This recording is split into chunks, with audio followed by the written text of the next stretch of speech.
Good evening, everyone, and welcome to the Oriental Club, which I'm both a member and very fond. My name is Michael Dwyer. I'm the publisher at and of Hearst. And thank you all for coming. Welcome to the launch of Jason Pack's Libya and the Global Enduring Disorder. I should like to point out, if you don't know already, that this event is kindly hosted by Jason himself, not by his publisher. And we at Hearst are very grateful for that. Jason is a remarkable person, as many of you here are already aware. For those of you who don't know him personally, I hope you have a chance to interact with Jason at some point this evening. Please buttonhole him.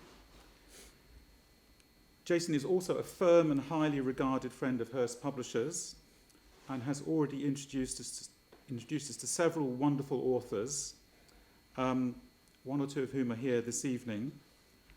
I'm also pleased to call Jason my friend, both before and, more importantly, after working with him on his book. I'm not so sure. We'll take it as it goes. There's a few casualties on the way normally.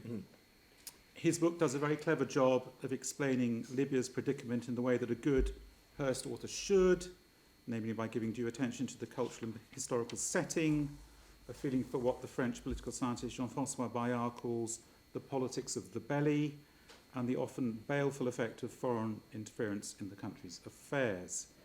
It is unquestionably a notable addition to our list, and we are delighted to have published it here, with Oxford University Press handling the North American edition after the usual peer review, fandango, delegate approval, and waiting for white smoke. So it has sort of the Hearst punchier imprint here, an OUP for gravitas in Jason's home country. There follows a discussion about the book with Arthur Snell, former British diplomat and host of the Bunker and Doomsday Watch podcasts, Peter Mitchell, former British ambassador to Libya 2015-2018, and Colonel Rupert Wheelock, who led the British military mission in Libya till 2012. Thank you very much. Thank you. It falls to me to sort of host the next stage of the events and kick things off. We're going to start with a little discussion between me and Jason. But I'm just going to take this opportunity to say a couple of words about the book. I was very fortunate to get an early copy. I think one of the pre-publication copies of the book, because I was interviewing Jason for the Bunker podcast, which you must all check out. Even if you're not into podcasts, you should be. Dropping very soon. Dropping very soon. So I sat down with what is clearly a weighty tone about Libya. My background is somewhat in Middle East affairs, but in a very small and undistinguished way. And so I wondered whether I could soldier through a long book on Libya. And the most amazing thing about this book is that it's incredibly funny, it's engaging, it tells you about the situation in Libya, particularly in the sort of post-Gaddafi era, but it also tells you about why the world is so screwed up. And this is a topic dear to my heart. Forgive me, I'm going to mention another podcast, Doomsday Watch, if you're interested in why the world is so screwed up. Jason has done a remarkable thing. He's taken a technical, analytical, highly scholarly work on a country which is not generally studied by many people. I'm sure lots of people in this room know a lot about Libya, but the people out there on Oxford Street probably don't. And he's made an incredibly accessible book which tells you why the world is as it is at the moment, but also tells you why Libya is as it is. So I really want to congratulate Jason for his work. And that sort of leads us onto the discussion. And I think we start with the most obvious question, which is, why is Libya so relevant in understanding international developments? Because some people might say, well, it's just, it's terribly important if you're from Libya, but frankly, it's not very important to the rest of the world. But actually, Jason has created and presented this concept of the global enduring disorder, and he has asserted that it's sort of supplanted the post-Cold War order. So, Jason, tell us about that. Well, firstly, thank you to Michael and to Arthur and to Peter Millett and Rupert for all their support in helping make this volume possible. But looking to Libya to explain new phenomenon in the international arena is actually a highly unoriginal approach. From time immemorial, Libya has been the birthplace of novel phenomenon. I'm just copying Aristotle, who said in the 4th century BC, Libya always brings forth something new. And now today, possibly more than any other territory on earth, the conflict over Libya mirrors the absence of a global order and the failure of the major powers or global organizations to provide it. To illustrate this, let us jump right into the world's first extraterritorial drone war, which took place over Libya's skies and which began in April 2019 and lasted to June 2020.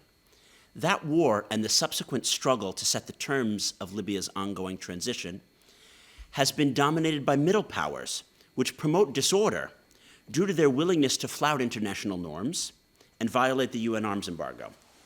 Now, I'm speaking about these powers like Turkey, the UAE, and Russia, who bizarrely have far more ability to project power into Libya than those economic juggernauts, the EU, the US, and China.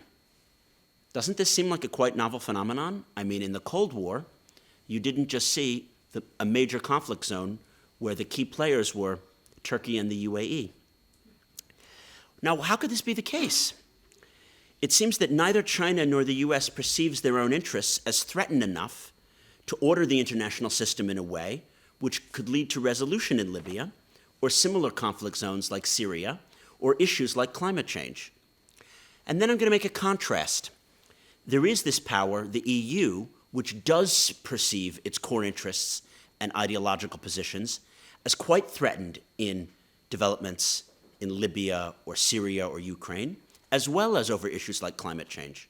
So you could see the EU as a kind of status quo player, stability player, but then they're unable to coordinate their internal disagreements to formulate any kind of coherent response to these challenges. They bloviate and have rhetoric. And then the US and China don't seem to care enough to invest authority and hegemonic leadership in sorting things out. So these collective action failures and lack of hegemonic leadership in the international system, how long have they been going on? I don't know, maybe since 2003, but certainly in a pronounced way since 2011. So I've seen them since the collapse of the Gaddafi regime, and I show in the book that the last 10 years of international policy towards Libya showcase that major Western nations have acted out the ancient Bedouin proverb, me against my brother and I against my brother and my cousin together against the outsider. This proverb evokes the structure of a typical peninsular Arab or even an Eastern Libyan Cyrenaican tribe, composed of equivalent and mutually opposed segments. This is what the founder of social anthropology and renowned historian of Libya, E. Evans Pritchard, dubbed as segmentary.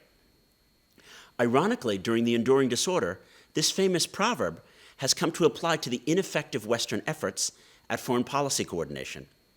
It also encapsulates the post-2016 tribalization of our own politics and culture, and the inability in major Western countries like the US and UK for narrow factions to put aside petty feuds and focus on shared interests until they're truly forced by existential threats.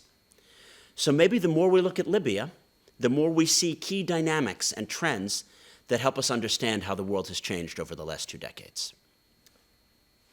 So I think what you're saying is that major international powers, and particularly the kind of neo-populist autocrats or would-be autocrats, they seem to desire disorder, even though they have the power perhaps to reduce disorder.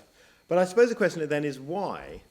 Wouldn't it be better, isn't it ultimately in the interests of major powers to work together to create order, to create win-win partnerships, and tackle shared issues, whether it's climate change or Libya? So what I put forth in the book is a critique of the realist and constructivist IR theory paradigms.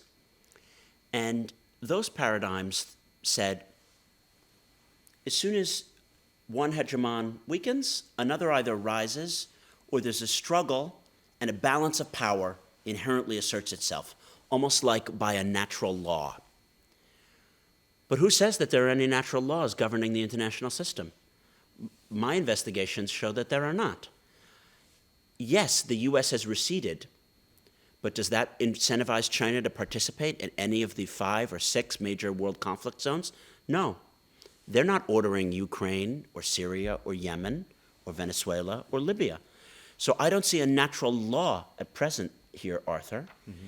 And in fact, what I did in the research for this book was I looked all the way back to the period of Metternich and after the Peace of Westphalia. What causes powers to work together? It's one dominant hegemon. There's been no substitute for that. Multipolarity doesn't solve collective action problems. Just look at the EU and how they make policy towards Libya. If all of a sudden the Maltese are upset with something about how the migrants should be resettled or some defense issue, Malta, the EU's smallest country, can veto. And then you have no collective action. And without an American hegemon, you just don't see an ability to have comprehensive collective action problems towards anything, whether it's climate change, Libya, or tax havens. I think you just came back from Libya, and in fact you were there with your company, Libya Analysis, hosting or co-hosting a trade mission with the American Chamber of Commerce. So I think it would be great to hear, for everybody here, to hear your latest reflections on your conversations with everyday Libyans. What's the situation now in late 2021? And of course, there's the upcoming elections and all the controversy about who may or may not be standing in those elections. And what does that tell us about this enduring disorder, but also the larger trends in the world system at the moment? Well, there's a lot there to tackle. I had a great trip in Tripoli, and I'm not a glasses half empty person on everything. Yes, the world is moving towards what I think a more durable and enduring disorder, but Tripoli was safer than I expected. I decided to not have my security detail or my fixer. I walked around from the hotel. I saw full cafes and restaurants. I was never really stopped by the militia. There were lots of traffic jams due to the new construction and people going out on Thursday nights. So that might be surprising. But then again, you could say you couldn't help but witnessing the disorder every day. The rival fiefdoms were not as they were necessarily like in 2014 to 2020 of rival militia fiefdoms. But then again, each militia is controlled or is controlling a different neighborhood. If you were in an area where, let's say, there was a Berber militia in charge, the men and women might be sitting in the same part of the restaurant. But if you were in an area with Rada or, say, the Nawasi or other Salafist militias in charge, even if that was 2 blocks away, the women would be eating upstairs. And I personally suffered from these rival fiefdoms in a rather absurd way. I was almost not able to go on this trip because even though my visa was put in for in June, it didn't come through by the time I had to fly from New York to Istanbul to get my flight to Tripoli. So it was a bit of a leap of faith, and with Ree and Verity's coaching, I got on the plane thinking, okay, I'll just go and stay at the Yotel inside the Istanbul airport, and I'll camp out for 3 days and not leave the airport until my visa comes. And what do you know, upon getting to Istanbul, I was told that I had the visa, and I got a number and a letter from the Prime Minister's office. So I flew to Libya. But then the immigration at Maitiga, they said, oh, this piece of paper doesn't show that, you don't have the airport visa. Or if you have the airport visa, it hasn't reached from the ministry to our office. So wait in that line with those Egyptian guest workers. And as I would wait, they would come by and be like, A'id, waqif, so stand, sit, stand. 5 hours go by, 6 hours go by. Don't read, like I was reading actually another friend's book that I'm reviewing. And what do you know? It doesn't matter that the Prime Minister's office is vouched for you and that you have the visa, because the intelligence, the immigration, the PM's offices, and the various business entities fight to see who they can get in and out of the country. And visas are like semi-sovereign institutions like the bank and the NOC, all pitted against each other. So that shows the way in which the global enduring disorder is a microcosm. It's a collective action problem, even to just get in an expert to give a talk at a conference. And then this cluster plays out in which projects can get built, who gets paid, and you can imagine that if the electricity monopoly can't get the suppliers paid for their turbines, you're going to have a lot of blackouts. So that's Libya. We see this politically as well. And I think Libya is really ahead of the curve for developments. And I'm not going to bore you talking about how the Twitter wars that we saw with Trump and Brexit, they have antecedents in Libya. And the way Haftar and others have used hate speech and social media is ahead of the curve globally. But let's just look at this election, because Arthur has mentioned that. And what we're seeing in Libya is a competition over the mechanism of the elections and who can set the rules of the elections rather than the ideas of the candidates or what they stand for. The struggle is who gets to set the elections law. Is it the HOR, the House of Representatives, or the UN-created Libyan Political Dialogue Forum?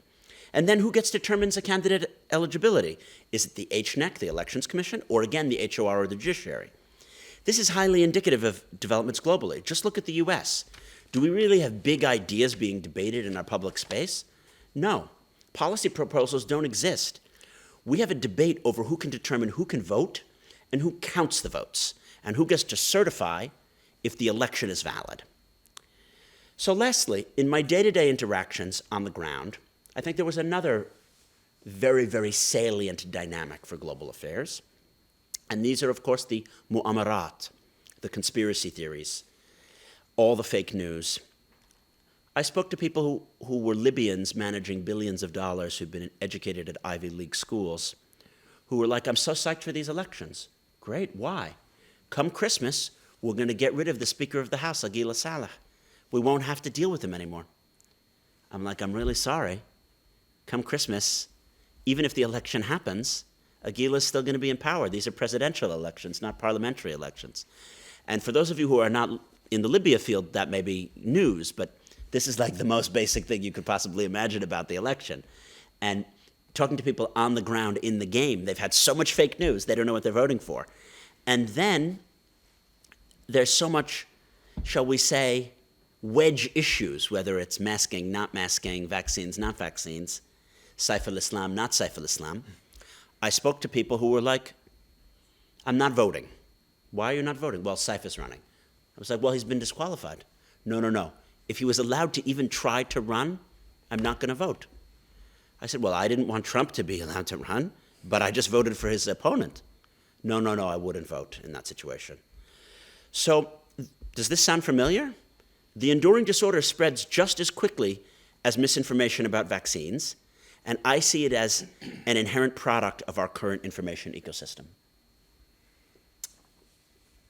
Jason, let's go back a bit. We were talking the other day, you said you were in Baghdad in 2003, when I think it was liberated, or in another... I was there late in 2003, after it was liberated. In another version of that story, the perhaps a foundational moment in this enduring disorder took place. But is there one event in the course of your career working in the Middle East that really sort of crystallizes the geopolitical moment that we're now in? I wish there wasn't one, but there are too many. I'm just going to share one with a lot of trauma, because these aren't theories that we've studied in books reading in the Bodleian. Arthur and I both, and pretty much everyone here up on this panel, has lived through and fought in the trenches of this enduring disorder. The story that I'll share today is going into my job in D.C. as executive director of the U.S. Libya Business Association in 2017. I had a thought that, having worked at this institution in the saner Obama years, I knew the strengths and weaknesses played by lobbyists, trade associations, and big corporates. I really loved my old boss, who I term in the book the sage from West Virginia. And I believed that running a trade association, as the sage had done, would be like a type of informed matchmaking, connecting those in need, the Libyans, with those with a solution, the Fortune 500s. And the idea was that this was doing the Lord's work. Without connections to American or Western goods, wouldn't the Libyans just be doomed to subsist on inferior Chinese, Russian, and Turkish products? that would come with less knowledge transfer, maybe less of a commitment to free markets, and certainly less of a commitment to democracy and anti-corruption. According to this way of thinking, even if the companies were simply motivated by greed, wouldn't the global capitalist private sector still help bring stability to Libya? It had an irrefutable Adam Smithian logic. However, it never occurred to me that big American corporates were not necessarily making decisions based on long-term profit or on an Adam Smithian view of capitalism, but on more cynical calculations connected to what I term in the book incumbent psychology and neo-mercantilism. So what I witnessed in my time as executive director at USLBA was various companies seeking to block new entrants to their privileged patch and actively seeking to foster dysfunctional status quo institutions in Libya. It seemed that their logic was in the present configuration that they might be wasting tons of effort on inefficient procedures and deliberately selling to a vastly underperforming Libyan market. But who cared about that? We at least have the WhatsApp number of the guy who's in charge and can help us get paid. So, like most incumbents, they chose to be terrified of change because, of course, greater rationalization of the marketplace might mean profits in the future, but the current setup is something that we know and can deal with. So my trauma that I'm sharing is waking up to this shock that American Fortune 500s were more afraid of genuine competition than their leaner European and Asian counterparts. As an American, this is something that I could never have fathomed until I experienced it. It used to be that American high-tech oil and electricity technology was world-leading. And like any hegemon, we said, bring on the free trade, right? The British Empire, in its zenith, wanted free trade because its manufacturing wares were the ones who were best capitalized to benefit from that free trade. And that's certainly the American position post-World War II. We wanted to compete head for head with other firms. But I hadn't realized that this Trumpian moment of protectionism wasn't just Trump. It was not just in the coal industry that protection was wanted, but stretches across the American economy, whereby in today's world, these Fortune 500 behemoths are afraid that they can't hack it in a complex market like Libya. And now the proof is in the pudding. What do you know? Since 2014, there were 8 American majors and super majors in the country, and now there's only one. And it was just 2 weeks ago when I was in Libya that Hess announced that they had sold their stake in the Waha Consortium.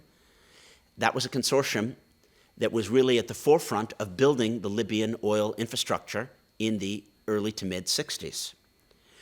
So prior to this experience, yes, it never really occurred to me that we might be living in a world of enduring disorder, where big American corporates no longer support genuinely free markets and couldn't handle the competitions of situations where they lack monopoly advantage or privileged rents by being associated with the hegemonic superpower. Let's talk about Trump. And let's talk about Trump, baby. Let's talk about you and me. Thank you. I didn't know what I'd have to sing. So Trump, what's his role in all of this? I mean, would this have happened with or without him? I really think that it would have happened without him.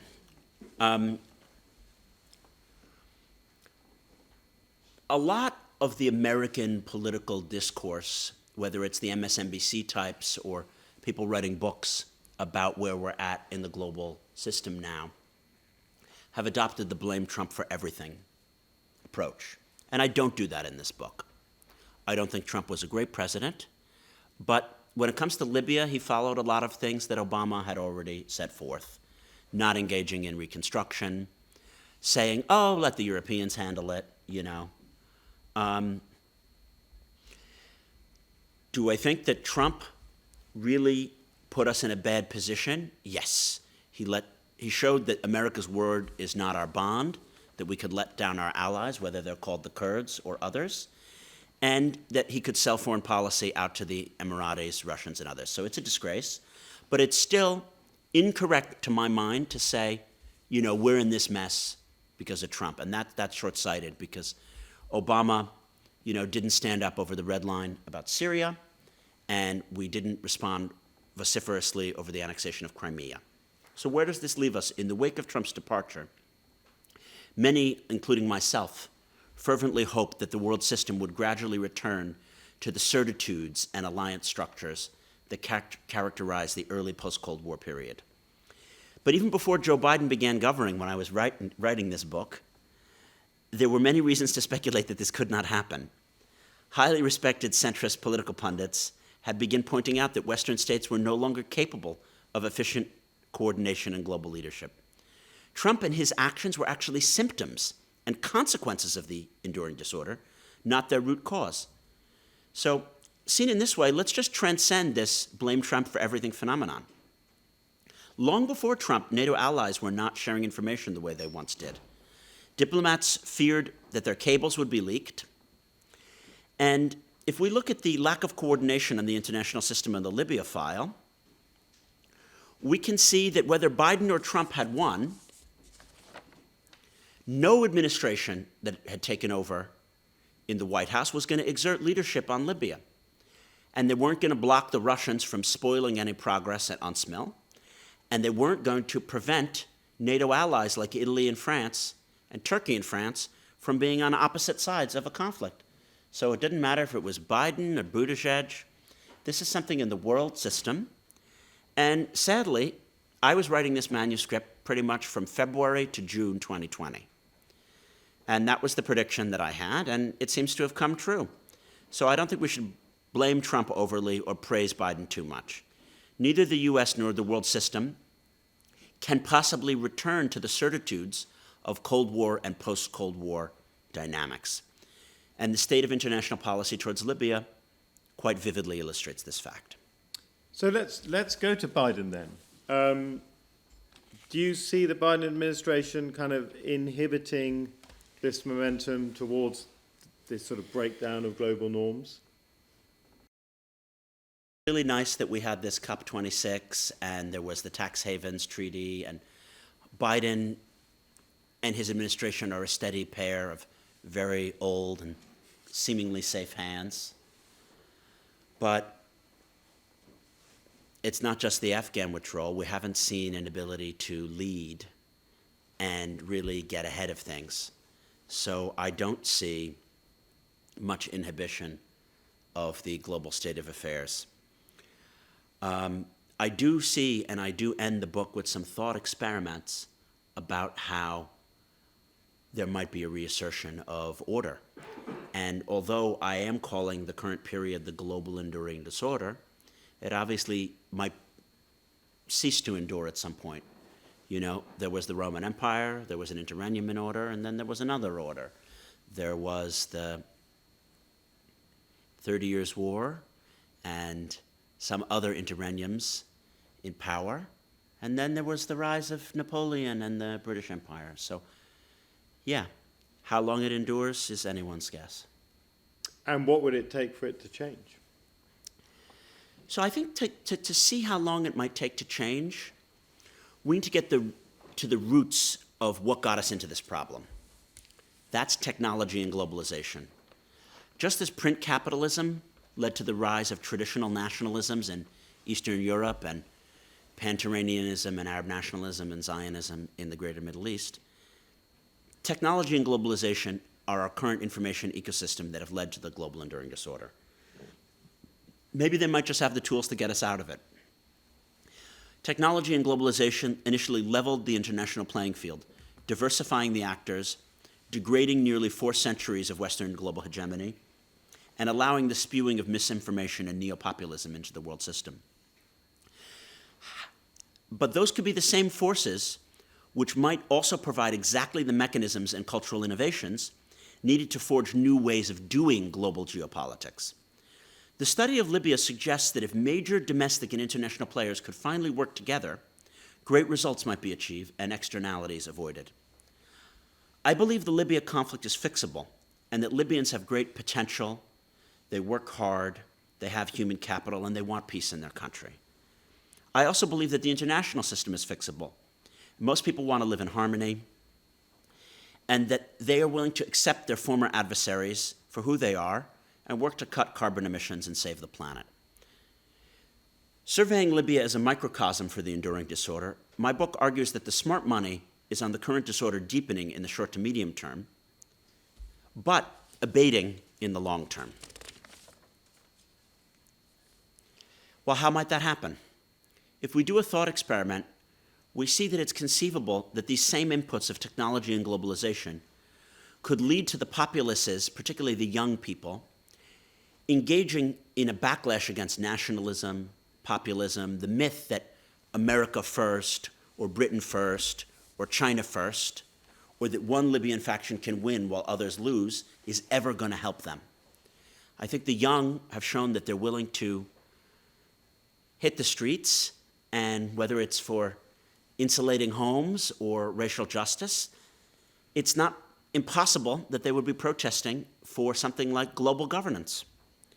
Also, it might seem a little sci-fi-y, but imagine a world in which global governance is a rallying cry that people and mainstream politicians want to embrace rather than right-wing conspiratorialists decrying. And to deal with global warming, a global demos might demand curtailing individual freedoms to enforce demographic and consumptive limits set by international institutions. Do I really think this is likely in 20 to 40 years? No, I don't. I think slightly more probable is, again, the traditional top-down leadership. I'd like to see bottom-up mass movement, but I don't think it's likely. So let's imagine the top-down version. The leaderships of certain major Northern Hemisphere states say, we have 90% in common, just like we want 95% the same thing for Libya. We've been fighting over the 5 to 10% that we differ, but it hasn't been working. Let's create a new alliance. Something like NATO, but instead of being structured against a rival political actor, structured against amorphous threats like climate change, deep fakes, ungoverned space, genetic engineering, demographic challenges, monopolistic corporate giants, and cyber criminals. So thank you, Arthur, for this thought-provoking question session that has very much clarified the book's salient dynamics. Thank you very much for your answers. I want to turn over first to Peter. Just a little reminder, Peter was, of course, Britain's ambassador to Libya in a period of considerable challenge. Peter, first, it'd be great to hear your views on the book and then to offer you the chance to sort of ask Jason a couple of questions. Okay, well, thank you very much, Arthur, and thank you, Jason, for hosting this event. Let me illustrate sort of three of the themes which come out of Jason's book from my own experience. So in 2015, there were two separate parliaments, two separate governments, and the United Nations took all of the 25 Libyans who were part of the Libya Dialogue Forum to Skhirat in Morocco. And that's where I started. My first 9 months as ambassador to Libya, I wasn't able to go to Libya at all. A lot of the work was in Skhirat, and the UN, led by Bernardino Leon, actually at that time there was a degree of order, but it was a very superficial order.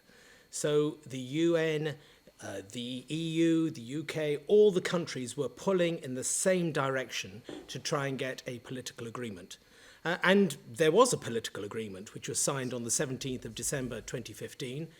But that unity, first of all, the US was not the most influential power. By no means. They had a very good and very effective special envoy in Jonathan Weiner. But I would say the most influential country behind the scenes was Egypt. Egypt had the back room, the back channel into the UN, and they were the ones who I think were playing the major role in influencing that outcome. But we all wanted that stability to come out of it, so we all signed up to that deal. My second illustration is the aftermath of that, the 2016-17 period in which we were trying to implement that Libya political agreement. And again, there was a superficial perception of unity in the international community. The new UN envoy, Martin Kobler, was trying to implement this. We had very strong coordination between the P3, the UK, the US, and France. We would meet as there was this little group called the P3+3, which was the UK, the US, France, Egypt, Italy, and the UAE. And we were all working together. We would have quite frequent meetings. They were rarely publicized. But I remember actually at one of these meetings in Rome, sitting next to the UAE National Security Advisor, in which he was talking about peace and stability and everything in Libya. I could see on his phone that he was emailing Haftar direct about the next military operation in Libya. So there was a lot of lip service paid, but not a lot of delivery on the ground. And I take your point, Jason, that you don't want to blame Trump for everything, but I think you can blame Trump for quite a lot. You know, the Trump phone call to Haftar gave the perception that Haftar had the green light to attack Tripoli. That's why I opened the book with it. It's Yeah, very simple. and the splitting away from that P3 grouping of the French backing Haftar, backing the Emiratis, backing the Egyptians, and protecting Haftar. The idea that you could have sanctions against Haftar was inconceivable because he would be protected by the Americans and the Russians in New York. He'd be protected by the French in Brussels. So that is a good illustration of the disorder. We thought we were working together, we thought we were coordinating, but actually behind the scenes there was a lot of stuff going on under the table that we were aware of, but that we hoped wasn't as important as it seemed. And again, who was the hegemon? There was no US hegemon. It was the UAE who were arming Haftar with frequent flights and massive provision and violations of the arms embargo. And in fact, emails which were leaked in which they acknowledged that they were violating the arms embargo. The Egyptians, the French and others who were all party to those violations. And I think the key, if you look at the key players now on the ground, it's Turkey and Russia. It's not the US, it's not the EU, it's Turkey and Russia who have the presence on the ground, neither of whom want to leave that territory. The idea that the ceasefire is going to lead to the withdrawal of foreign forces is a pipe dream, because the Turks want the disorder because it means that they can stay there. The Russians want the disorder because their very presence gives them leverage, both in commercial terms and political terms on the ground. I think that leads on to one of the key themes in your book, which is I think the international community has no tools for dealing with this. The fact that the Libya campaign was one of the very last campaigns where there was coordinated international military action under Chapter 7 of the Security of the UN Charter. And that was all about responsibility to protect. Yes, we did protect civilians, but actually, have we actually protected civilians in the long term? Clearly we haven't. And you've already referred, Jason, to the fact that the red line that Obama drew about the use of chemical weapons in Syria and then didn't deliver on that. So the classic diplomatic approach to a conundrum like Libya is to offer carrots and sticks.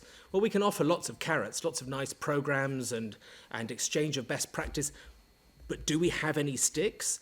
The idea of military action is inconceivable. You're never going to get another Chapter 7 Security Council resolution. The only real tool which could count is sanctions. Well, for someone like Aguilé Saleh, sanctions is almost a badge of honor. Yes, I'm sanctioned. I don't have any investments overseas and I don't want to travel. And when I do want to travel, they waive the sanctions anyway. So sanctions don't count for anything. So what are the sticks that the international community has? Condemning in a statement? You know, these statements gather dust on the shelves of the United Nations and of Brussels and count for absolutely nothing. So I'm afraid that in the absence of tools, that is part of your enduring disorder. There is no tool that the international community now has to try and force intervene, to force the Libyans themselves to reach the agreement that is clearly necessary. I'd just like to finish on the point that you've made a couple of times about technology and globalization. I was on Twitter when I joined Twitter when I was in Jordan.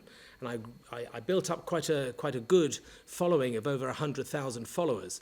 And I would tweet about the various activities and the things we're doing in Libya, but actually the number of trolls, of hacking, of bots and elsewhere, I actually ended up thinking being on Twitter is good for listening, but it's not very good for trying to broadcast, because you're just going to get so much vehement hostility against you. I just found it deeply uncomfortable. So yes, that also is part of the enduring disorder. Couldn't agree more. There's no doubt that it's rare to have a few experts in a room having a heart-to-heart conversation in a 19th century way, in rather 19th century digs here, because there's so much disorder about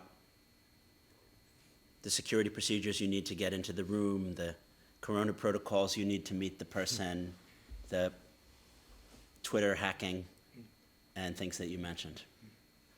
So my question is, now that Stephanie Williams has been appointed as special advisor, we know that here's a good illustration of the enduring disorder, the fact that the very qualified and experienced British diplomat Nicholas Kay was blocked by the Russians, shows that the P5 in the Security Council have no order among them at all, but that's common knowledge. 2.5 weeks before the elections, what can Stephanie do? Thanks for a nice softball here, Peter. I'll go backwards rather than forwards by saying that the Jan Kubiš tenure at UNSMIL has very much illustrated the extent to which Russia is able to play international organizations against their very purpose. Lamamra, the Algerian foreign minister, was put forward to succeed Stephanie in 2020. So qualified, there's an Algerian foreign minister, a guy who has the language and the gravitas to do this position. What do you know, they blocked him. Then there was the Bulgarian chap, whose name I shan't pronounce. Something like that. Something like that. He also had the skills, and he had been in Iraq. They delayed it, they this, they that. Then, someone who was acceptable to Russia. Yes, he is not from Russia, but he happened to do his undergrad at Moscow State University. And he was able to sail through and get confirmed. He is not focused on the economic track of the Berlin process at all. And he has let the LPDF go moribund by letting the HOR set the election legislation and essentially not following on Stephanie's legacy. So all of what Ghassan and Stephanie achieved was allowed to wither on the vine because of an enduring disorder, that the person whose job it is to coordinate the international community's response to Libya can only be chosen with Russian approval, and they only allow someone who doesn't want to coordinate the international community's response to Libya policy. Maybe I should have called the book, Libya Catch-22, because really what you see in all of these levels of discoordination is embedded Yossarian-style Catch-22s. I succeeded in not answering your question, but being reasonably entertaining. I didn't expect you to answer it, but one of my favorite phrases, which I saw in a recent analysis about Jan Kubiš, was that he put the arsonists in charge of the firefighting.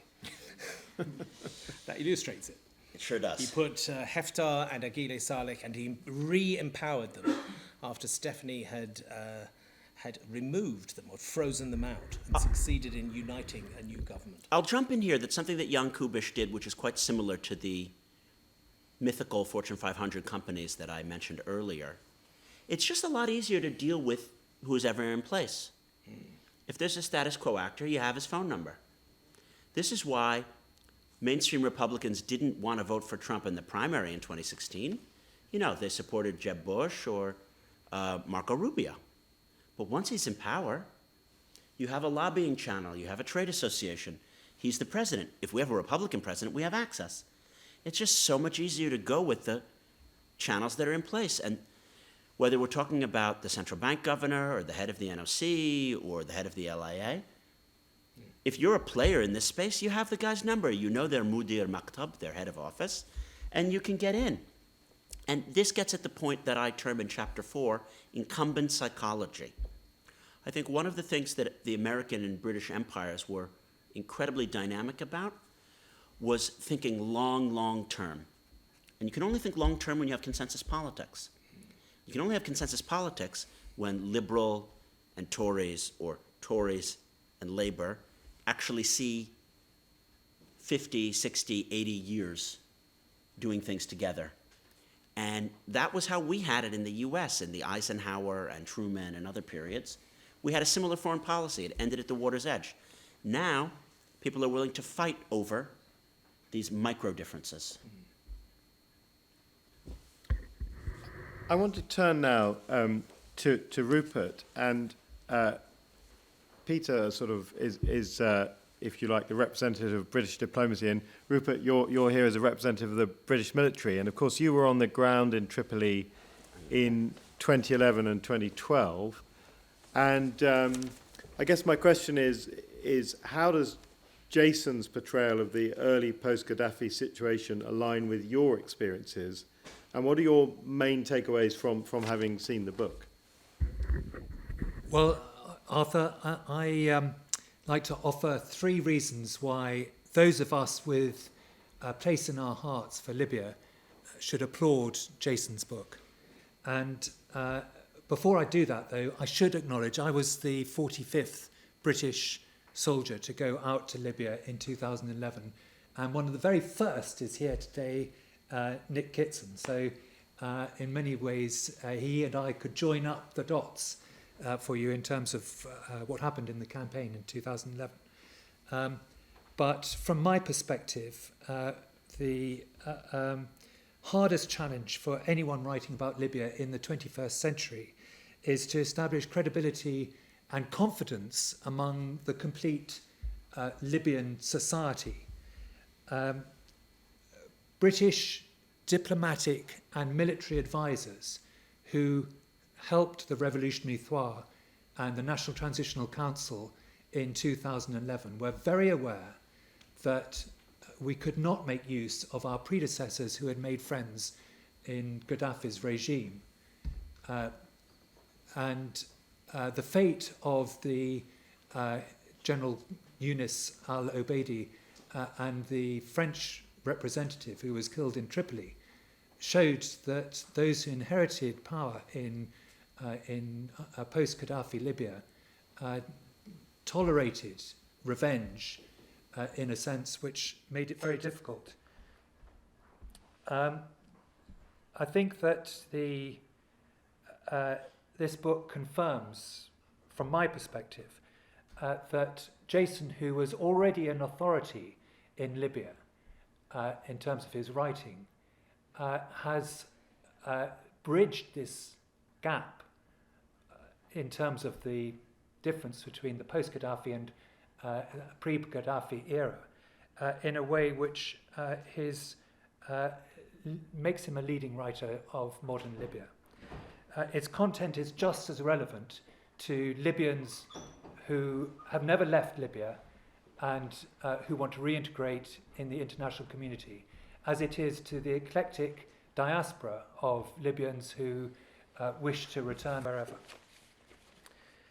What I particularly admire about this book is that not only is it based on a deep understanding of Libya's history, but it fluently links complex geopolitical ideas with personal reminiscences of economic and commercial developments.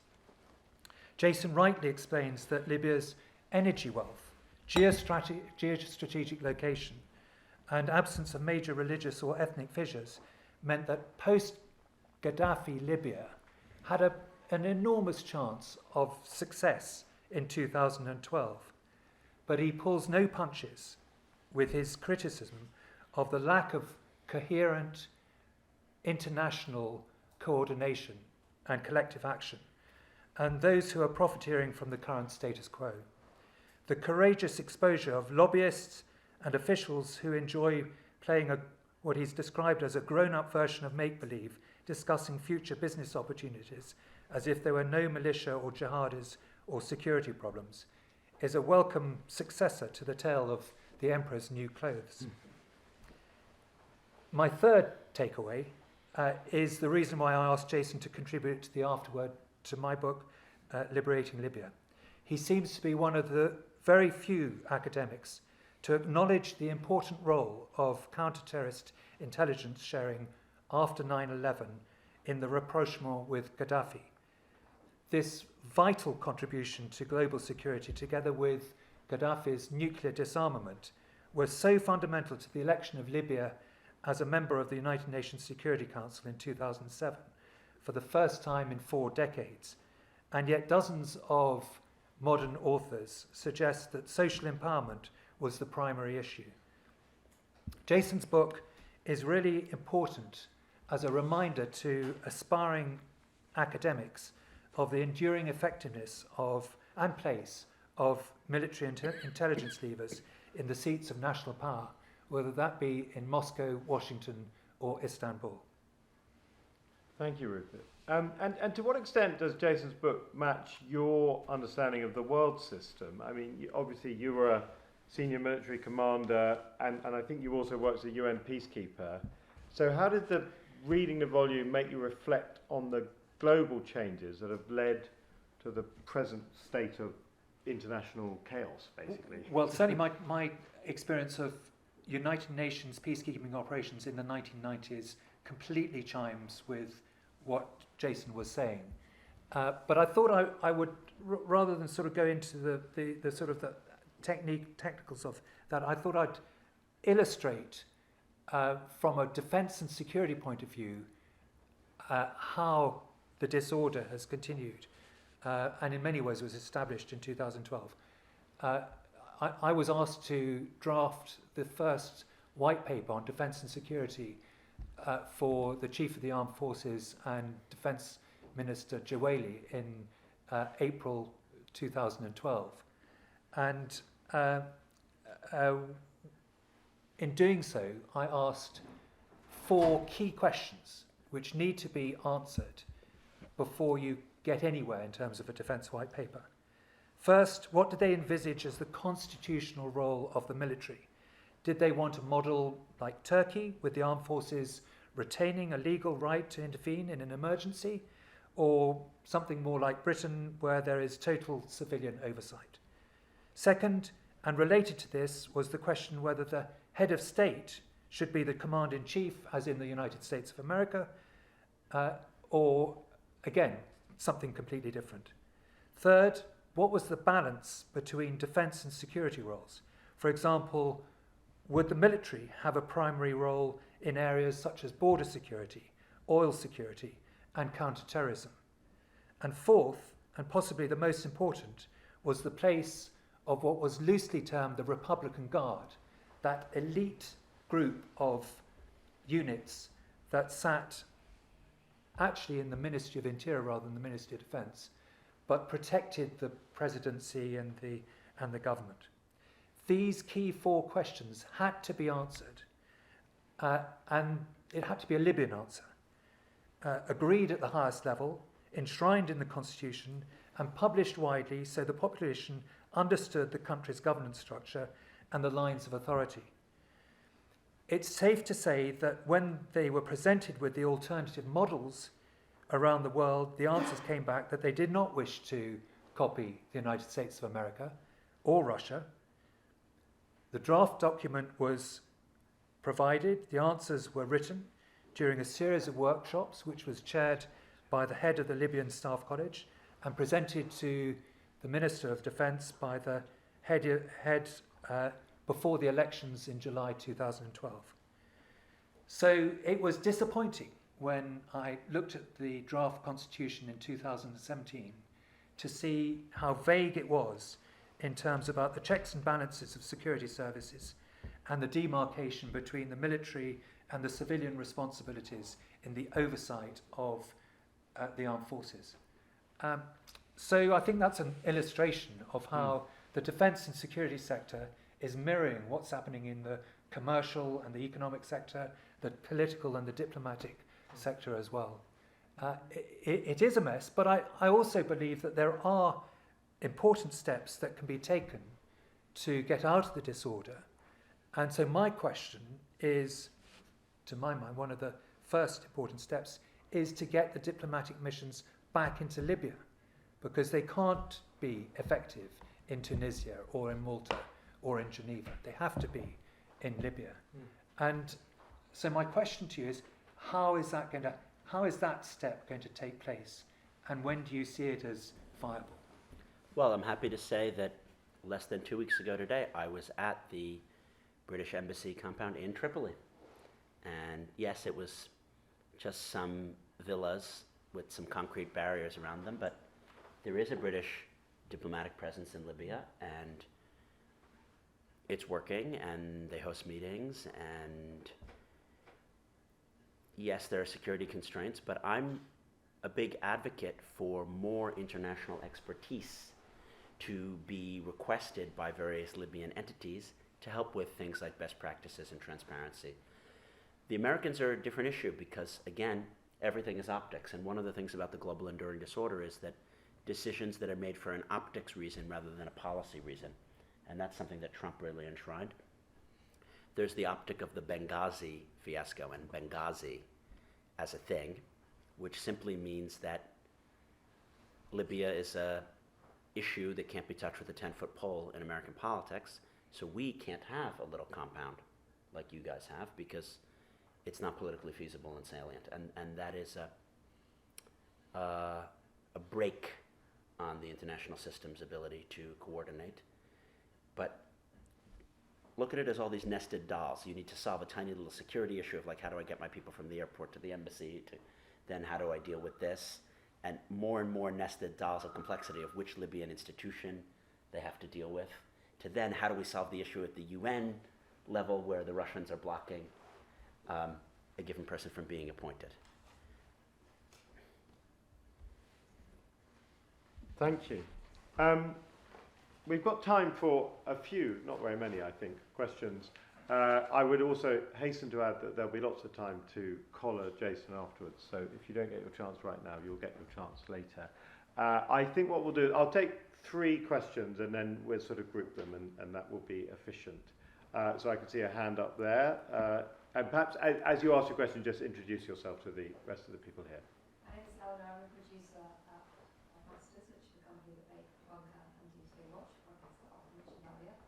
I'm also a former student of politics, and something I found really interesting, the kind of undercurrent throughout your book, is the rejection of realism and constructivist theory. And you mentioned the EU earlier, and I think a really good example that you point out is when you met the EU ambassador, and she was asking you for the numbers for contacts in Libya, whereas she could have asked kind of individual state embassies in Finland and Sweden and whoever who would automatically have you. So I wonder, when you talk about using Libya as a microcosm, what do you think that the state of relations between the EU and Libya and with individual states in Libya says about the future of the EU, perhaps the future of liberalism, if you want to talk about a different hierarchy?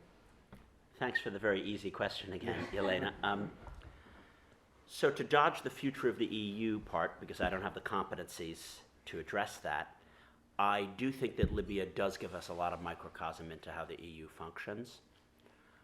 I was very naive going to Libya in 2013 that I thought the EU ambassador was going to be, fairly plugged in, like she's the EU ambassador.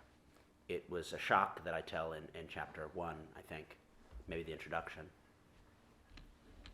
She would never be able to call the French or the Italian embassies up to give her the phone number of some of the most major political figures in Misrata. What does that say, right? It's a pretty damning indictment of how the EU project has gone. NATO coordinated the no-fly zone. The EU didn't coordinate the no-fly zone. The EU doesn't have a military capability like that. There is no EU military. It would be, of course, great if the EU, there was a thing, provided some overarching reconstruction, embedded advisors, but that's not how it works. We've seen since 2016 the nation state reassert itself with a vengeance. I don't think that the UN, even with Stephanie in her special advisor role, and so I'm very happy about that, obviously, the UN doesn't have any powers. The UN has the powers that the member states delegate to the UN. So Stephanie knows better than I how to smash heads together and get stuff done. She can only threaten a given sanction and have the sticks that Peter has pointed out are so relevant if the member states give her that ability. And that's kind of like what the EU is like. I didn't realize that until I lived it. The EU has only those powers in these foreign policy things that the member states allow it to have. And that's how the UN is. Personally, I don't think that's a functional way to run international politics. And I would like to see international institutions which are far more empowered. But given the nature of the debate in the US about evil international institutions, God forbid we give up any of our sovereignty, I don't see the post-American world as easily transitioning to collective sovereignty. That's not where people who are regular voters are thinking about what the solutions to the problems are. They see a scary world system out there, and I retreat into my French, German, Zambian, or Libyan identity. I don't want to vest it in an international institution. And yeah, I would say I saw that coming, and it really, really worries me because, you know, the younger you are, the more that you've lived in an era of globalization and not the nation state. I have much more in common with someone who I have a hobby or an intellectual interest in common than with my national person. And therefore, I'd like to see those institutions and identities fused together. May I just add one thing on EU responsibilities? Because in 2011, responsibility for reconstruction was handed by the international community to the United Nations. The EU was passed responsibility for border control in Libya. And they did throw quite a lot of money at it. Their idea was cameras and drones and planes, but they actually did nothing, from my experience. So absolutely correct in terms of the dysfunctionality of what the EU are doing. And in many ways, what we see in terms of the migration flows from sub-Saharan Africa are a cause of the EU not fronting up to their responsibilities in 2011 for the border area. And Rupert, 5 or 6 years later, the same phenomenon was there. There was the EU, UBAM, EU Border Assistance Mission. They had their own aeroplane, they had lots of staff, lots of money. Whenever you asked them what they were doing studies.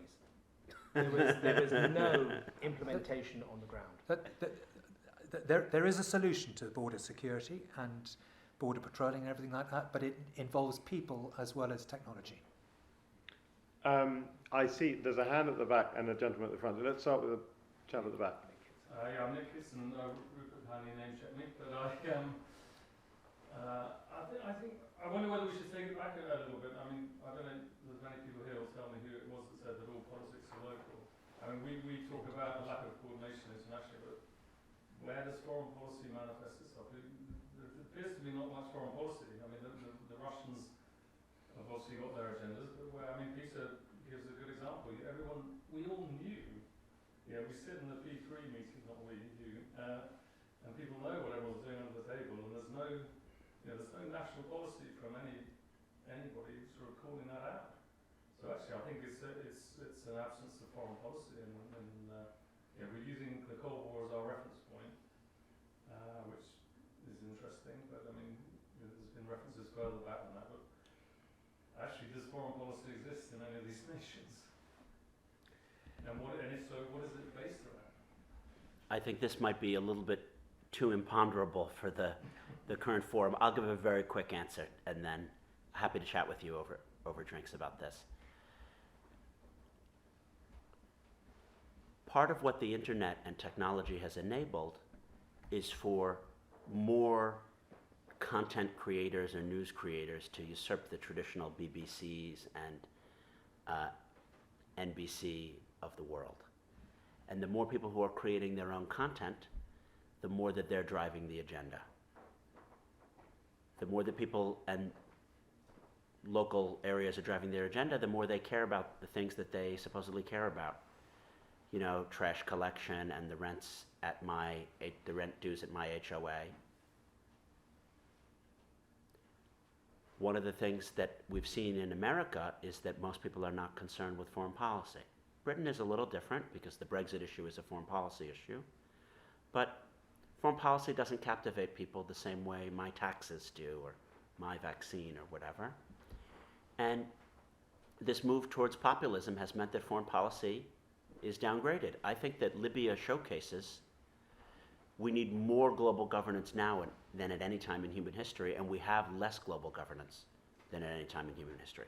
And of course, that's a partisan political perspective. I don't think that that's an empirical fact, what I've said, but that's my perspective. And why do I think that foreign policy has disappeared from various aspects of the right and the left in both this country and my country is the internet.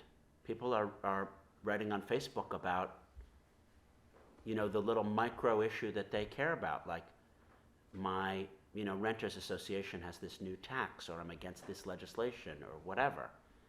And woke politics is an example of that. Woke politics is the extremely micro, about one's own identity.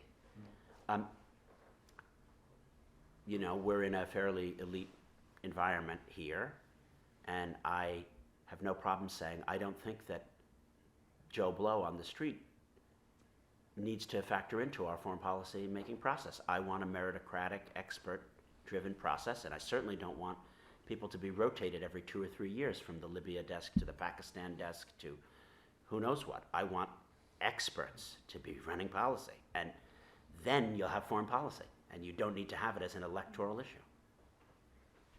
Let's take the question at the front. Yes, thank you. This is very interesting. I have sort of 3 sub-questions adding up to one question, which is your major point, which is the failure to act. So my first question is about your book. I mean, to what extent did you evaluate the role of the UN there, because that makes you in? And what was your judgment? The ambassador gave a very positive judgment about the role of the UN in Libya, maybe very polite. Our internal judgment was much less positive. That's why I'm curious to see from you what you thought. I mean, the role of the UN in the Libyan crisis, given all the constraints. The other sub-question I have is a sentence. Why did Russia become so important? You know, it's not an important country anymore, other than as a nuclear power, or if you like, but the UAE becomes so important. Unless there was some degree of complicity in giving up the responsibility to intervene in Libya, in which case why did you intervene in the first place? Why did anyone intervene in Libya? Just like go to hell like Yemen or something. Can I take those 2 questions? Sure. Yeah, it's enough to keep in my mind. I think Ambassador Millett gave a very nuanced view of the role of the UN, which is that the UN has only the powers that the member states delegate to it, and it has only the ability to coordinate that the head of the UN is able to muster, given her or his political capacities and the tiny staff that they have at the UN support mission in Libya, UNSMIL. Has the UN mastered the reconstruction phase of Libya? Clearly not. Has the UN been vested by the member states with great powers to get things done? No, clearly not. The UN running and coordinating the member states vis-a-vis Libya is just as absurd as some conference coordinating global climate change policy between all the member states. You know, different member states donate $3 or $4 to some body and say, okay, you're now the coordinating body for the global climate change policy. We, the American government, who have 20,000 people working on the question, are not coordinating it. We've given it to this little body, and none of the member states want to donate much money to that body. So that's the role of the UN in all these issues, and that dovetails quite well to your second question, Russia. I believe and I assert throughout the book, and you know, I use a lot of studies, but fundamentally I guess these things are beliefs because they can't be proven like scientific laws, that the Russians want to promote disorder.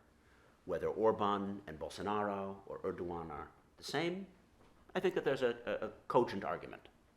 But the Russians have shown us, and the proof is in the pudding on this point, that they think it's better to have disorder than to have an alternative order. That's why I don't think we're in a position of multipolarity. Multipolarity is competing poles of order. Whatever you think about Hitler and Stalin, when they conquered a place, they gave it the order that they did.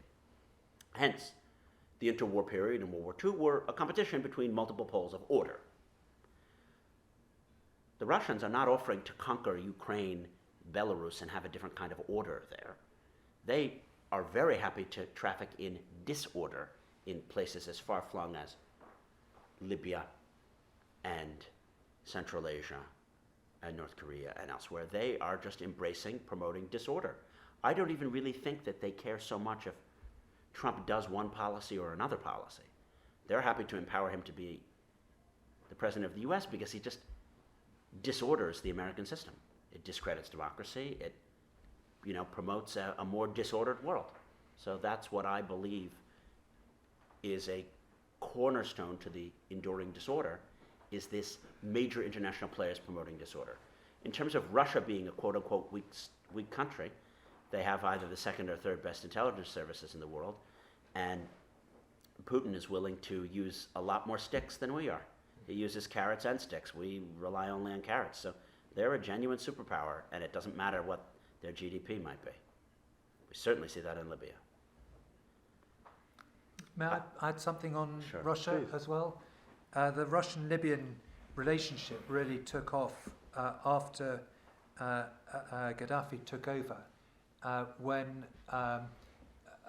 immediately afterwards the British were left in 1970, but they continued to have a foreign policy of trying to deny Libya, Britain was a leading partner with Libya at the time, to Russia in the Cold War. But Gaddafi then bought a lot of equipment from about 1972 all the way through until 2010, 2011.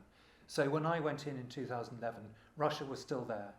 It still provided the bulk of Gaddafi's special forces, his son's special brigades with their equipment, leading chrysanthemum anti-tank defense systems. Admittedly, some of their mines were leading Chinese mines, but they were still providing a lot of information. They remained throughout the revolution, and I remember a meeting of all the militaries, which was held by the chief of the armed forces in 2011, when the defense attaché of Russia suddenly came out and said, "I've been here all along." They haven't gone away. I'm mindful of the time, and I hear the chink of glasses outside, and that might be worth investigating. So I think I'm going to sort of draw the formal questions to a close, but of course everybody's here, and I hope the questions and answers will continue all evening. I just want to thank the members of the panel, thank Michael for bringing this book into the world, and of course thank Jason for writing the thing. One of the most exciting things about this evening is that everyone will leave with a copy of this book, so no one has the excuse to say that they thought it was very interesting but they never got the chance to read it. And on that note, thank you, Arthur. What I would like is to thank you all for coming and enjoying this really emotional and special evening with me. With these formal proceedings out of the way, I hope we can knock back another glass of this really nice English sparkling and join me in the other room, and I will make a toast.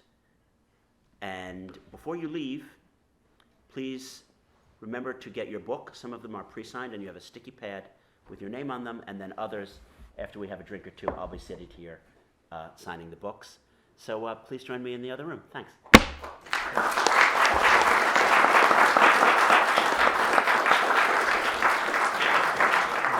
Well done.